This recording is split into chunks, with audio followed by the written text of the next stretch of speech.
नमस्कार दोस्तों, गणित की कक्षा में आप सभी का बहुत बहुत स्वागत है। अच्छा, एक बात बताइए कि यदि लीला राम की बहन है तो राम लीला का क्या लगेगा? संबंध दोनों ओर से होता है ना। यदि लीला राम की बहन है तो राम लीला का भाई है, ऐसा हम बोलेंगे। तो हम जानते हैं कि 5 25 का एक गुणनखंड है, तो 25 5 का क्या लगेगा? तो 25 होगा 5 का गुणज, ठीक है ना। ऐसी संख्या जो दी गई संख्या के पहाड़ा में आता हो तो उसको हम गुणज बोलते हैं। जैसे 25 5 के पहाड़ा में आता है तो हम 25 को बोलेंगे 5 का गुणज। अब बात करें लघुत्तम समापवर्त्य के बारे में, ठीक है। तो लघुत्तम समापवर्त्य किसे कहेंगे? ऐसी छोटी से छोटी संख्या जो दी गई सभी संख्याओं से पूरा भाग जा सके, यानी कि दी गई सभी संख्याओं का गुणज हो, ठीक है। हम एक उदाहरण से समझने का प्रयास करते हैं। मान लीजिए कि हमको 2 और 3 का लघुत्तम समापवर्त्य पता करना है, ठीक है। तो 2 का पहाड़ा देखिए और 3 का पहाड़ा देखिए, ठीक है। तो 2 और 3 के पहाड़ा में उभयनिष्ठ संख्याएं हैं 6, 12 और 18। इसी तरह और आगे हम बढ़ेंगे तो और भी संख्याएं हमको उभयनिष्ठ गुणज जो हैं मिलेंगे, ठीक है। इनमें सबसे छोटा गुणज कौन सा है? 6 है। तो 3 और 2 का लघुत्तम समापवर्त्य होगा 6, ठीक है। अर्थात ऐसी छोटी से छोटी संख्या जो दी गई संख्याओं का उभयनिष्ठ गुणज हो लघुत्तम समापवर्त्य कहलाता है। लघुत्तम समापवर्त्य को अंग्रेजी में लोवेस्ट कॉमन मल्टीपल कहते हैं और इसे शॉर्ट में LCM लिखते हैं, ठीक है। लघुत्तम समापवर्त्य ज्ञात करने की 2 विधियां हैं, अभाज्य गुणनखंड विधि और भाग विधि। उदाहरण 1 है 108 और 162 का लघुत्तम समापवर्त्य ज्ञात कीजिए। तो इनका लघुत्तम समापवर्त्य हम अभाज्य गुणनखंड विधि से ज्ञात करेंगे, ठीक है। तो उसके लिए सबसे पहले हमको क्या करना है कि दोनों संख्याओं का अभाज्य गुणनखंड ज्ञात करना है। तो पहले 108 का करें तो क्या होता है? चूंकि 108 एक सम संख्या है तो इसको हम 2 से भाग देंगे। 2 से भाग देंगे तो शुरू में है हमारा अंक 1 जो कि भाग नहीं जाएगा तो 0 लेंगे। अब 2 अंक लेंगे तो 10, 2 पंचे 10, 5 बार में 10 भाग चला जाएगा। फिर आगे है 8 तो कितनी बार में जाएगा? 4 बार में। फिर से सम संख्या प्राप्त हुआ तो 2 से भाग करेंगे। 2 दूना 4, 5 में 4 भाग गया, 1 बचा, सामने 4 है तो 14, 2 सते 14। 27 आया जो कि विषम है, 2 से भाग नहीं जाएगा। ये 3 के पहाड़ा में आता है तो 3 से भाग देते हैं तो कितना हो जाएगा? 3 9 27 और 9 इसको फिर से 3 से भाग कर सकते हैं, 3 तिया 9 और 3 को किससे भाग कर सकते हैं? 3 से ही, तो 3 एकम 3। अब इसी तरह 162 का अभाज्य गुणनखंड हम ज्ञात करते हैं।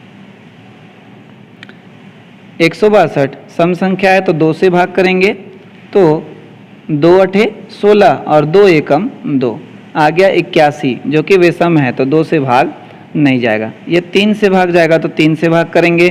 3 दूना 6, 8 में से 6 भाग चला गया, बचा 2, सामने 1 है तो 21, कितनी बार में?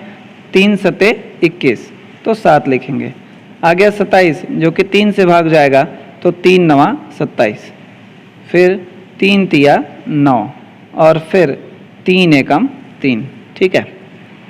तो इधर लिखें 108 बराबर इनके गुणनखंड क्या क्या मिले हैं? 2 गुणा 2 गुणा 3 गुणा 3 गुणा 3।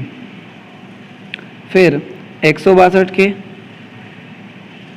2 गुणा 3 गुणा 3 गुणा 3 गुणा 3, ठीक है।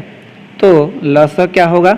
108 और 162 का लिखते हैं 108 और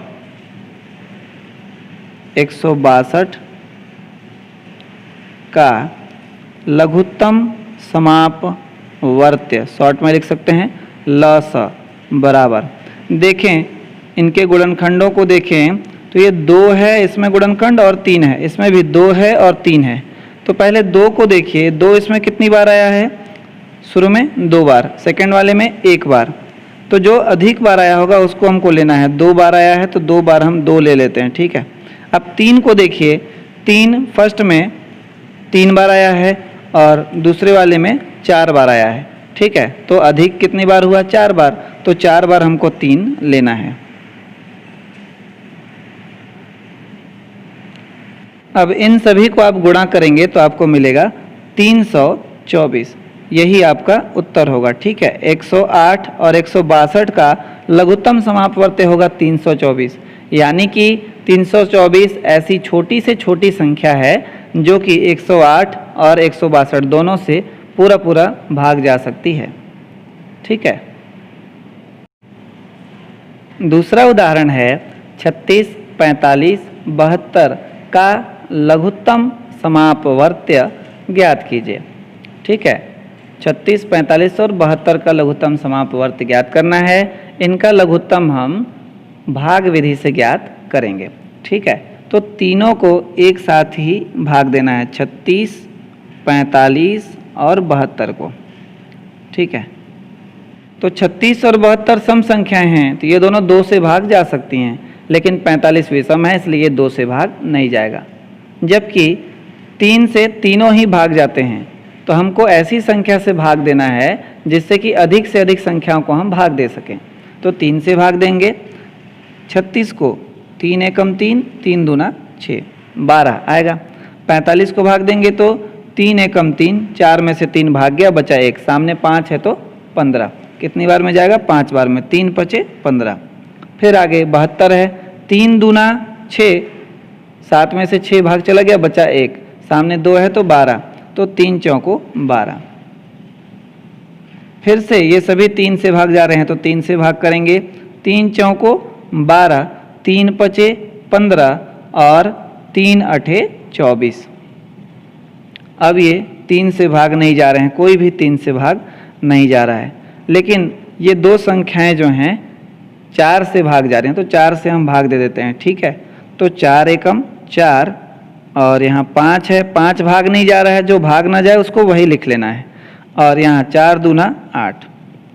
अब यहाँ बचे 5 और 2 जो कि अभाज्य संख्या हैं। 5 सिर्फ 5 से ही भाग जाएगा और 2 सिर्फ 2 से ही भाग जाएगा, तो भाग दे देते हैं। 1 के जगह पे 1 ही लिख लीजिए, 5 के जगह पे 5 ही, क्योंकि ये 2 से भाग नहीं जाएगा। 2 एकम 2। अब बस 5 बचा है तो 5 को भी भाग दे दीजिए, 5 एकम 5। ये हो गया, ठीक है। अब इधर जितनी भी संख्याएं हैं सभी को हम गुणा करेंगे तो लघुत्तम समापवर्त्य प्राप्त हो जाएगा, ठीक है। तो नीचे लिखेंगे, इसलिए 36, 45, 72 का लघुत्तम समापवर्त्य बराबर 3 गुणा 3 गुणा 4 गुणा 2 गुणा 5। इन सभी को गुणा करेंगे तो मिलेगा 360। तो 360 ही इन सभी संख्याओं का लघुत्तम समापवर्त्य होगा। यानी कि 360, 36, 45 और 72 का सबसे छोटा उभयनिष्ठ गुणज है, ठीक है ना। सबसे छोटा उभयनिष्ठ गुणज है, तीनों से भाग जाने वाली सबसे छोटी संख्या है 360। यही हमारा उत्तर है।